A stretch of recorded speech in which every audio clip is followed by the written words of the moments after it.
ప్రేక్షకులకి నమస్కారం అండి.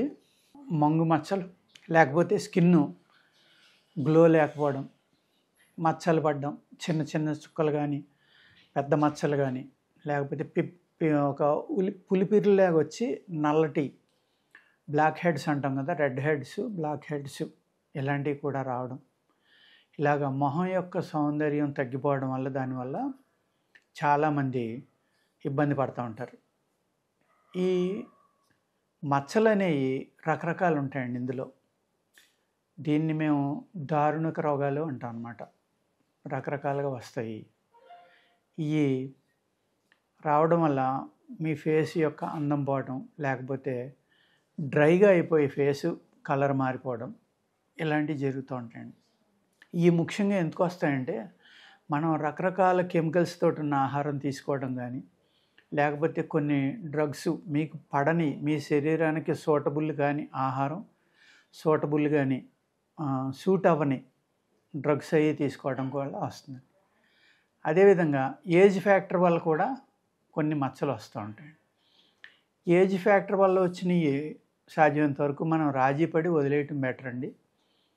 ఈ రకరకాల కెమికల్స్ వాడడం వల్ల ఫేసెస్ మీద ఫేస్ గ్లో కోసమని, లేకపోతే నున్నగా ఉంటుందని కానీ, రకరకాల కోటింగులు వేసుకోవడం, ఆయిల్స్ రాయడం, సీరమ్స్ రాయడం, ఈ అతిగా రాయడం వల్ల కూడా ఫేస్ డ్రై అయిపోవడం వల్ల మీ మొహంలో ఉన్న సెల్స్, అప్పర్ స్కిన్లో ఉన్న సెల్స్ చనిపోవడం వల్ల కూడా ఈ రకమైన ప్రాబ్లమ్స్ వస్తాయండి. ఇది మీ స్కిన్ టైట్కి కొన్ని రకాలైన ఆయిల్స్ ఉంటాయండి మా దగ్గర. అంటే స్కిన్ మడతలు వచ్చేస్తాయి. మడతలు రావడం వల్ల స్కిన్ నున్నగా ఉండదు. అప్పుడు ఏం చేయాలంటే మనం రక్తశుద్ధి అనేది చేయడం చాలా ఇంపార్టెంట్ అండి.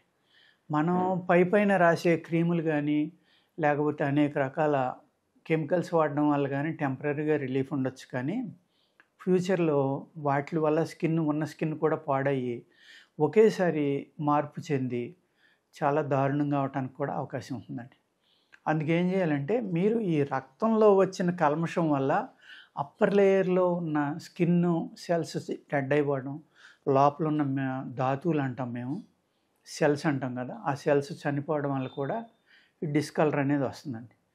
ఈ ఎక్కువ కెమికల్స్ వాడినప్పుడు చనిపోయిన డెడ్ స్కిన్ని బతికించడానికి కూడా, రిజోనేట్ అవ్వడానికి కూడా 2-3 రకాల ఆయిల్స్ ఉంటాయండి మా దగ్గర.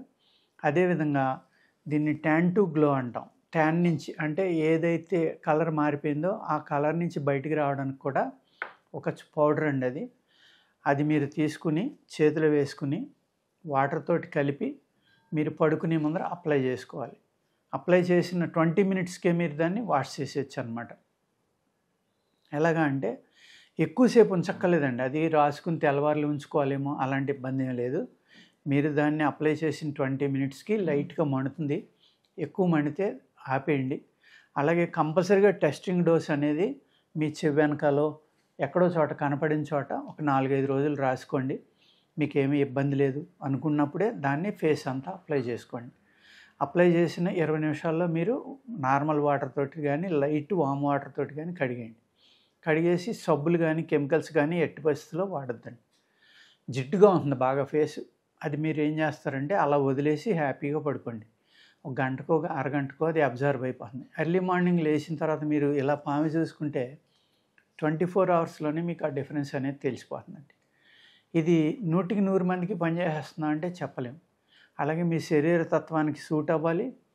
ప్లస్ ఇది రాయడం వల్ల ఆ చర్మం యొక్క క్లోజ్ అయిపోయిన ఏవైతే హోల్స్ ఉన్నాయో అవన్నీ ఓపెన్ అవ్వడం వల్ల ఆ లోపల ఉన్న కల్మషం అంతా బయటకు వచ్చేసి అక్కడికి బ్లడ్ ఫ్లో అనేది మళ్ళీ జరిగి చక్కని గ్లో వస్తుంది.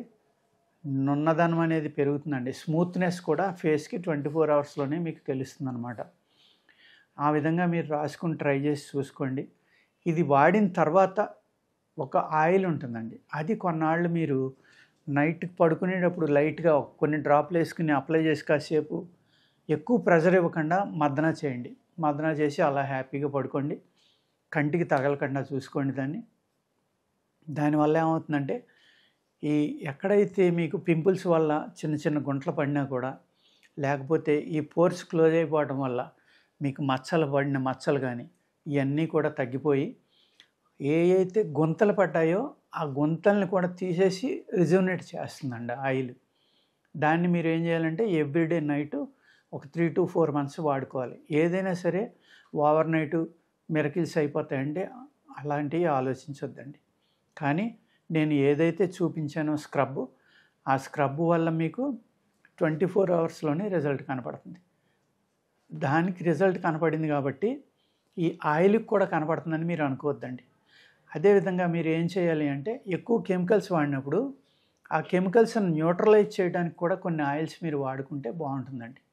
మాయిశ్చరైజర్స్ వాడుకోవడం, అలాగే మీకు కీరా ఉంది, కీరా పల్ప్ వాడుకోవడం, లేకపోతే మీరు చుక్కకూర ఉంది కదండి, చుక్కకూర అంటే మెంతికూర, చుక్కకూర కాదు, మెంతికూర నూరుకుని దాన్ని ఫేస్కి అప్లై చేసుకుంటే చక్కగా పనిచేస్తుందన్నమాట.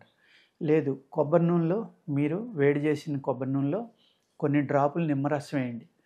వేసిన తర్వాత ఆ నిమ్మరసం పూర్తిగా ఆ వేడి చేసినప్పుడు ఇంకిపోయేలా చూసుకోండి. అందులో ఆ కొబ్బరి నూనె అనేది రాసుకున్నా కూడా తగ్గుతుందండి.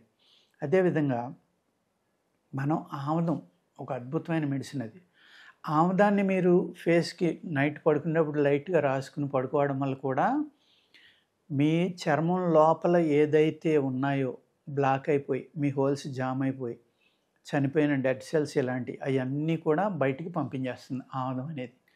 ఈ ఆముదంలో వస అంటాం కదా, ఆ వసను పేస్ట్గా చేసి ఆముదంలో వేసి కాసుకున్న ఆముదం రాసుకుంటే ఇంకా చక్కగా పనిచేస్తుంది అనమాట. వస విష పదార్థాలని చంపుతుందండి, ఆముదం బయటికి తీసుకొస్తుంది. ఈ రెండాటితోటి చేసుకున్న ఆయిల్ కనుక మీరు అప్లై చేసుకుంటే ఆముదంతో చేసుకుని ఇంకా చక్కని గ్లో వచ్చి మీ చర్మం చాలా సౌందర్యంగా తయారయ్యి ఈ మొహం మీద మచ్చలన్నీ పోవడానికి కూడా ఆముదం చక్కగా పనిచేస్తుందండి. ఈ విధంగా మీరు వాడుకుని మీ ఫేస్ గ్లోని పెంచుకోవడం, మీ చర్మం మీద ఉన్న మడతలు కానీ మచ్చలు కానీ తగ్గించుకోవడం చేసుకుని అందంగా ఉండవలసిందిగా కోరతా. నమస్కారం అండి.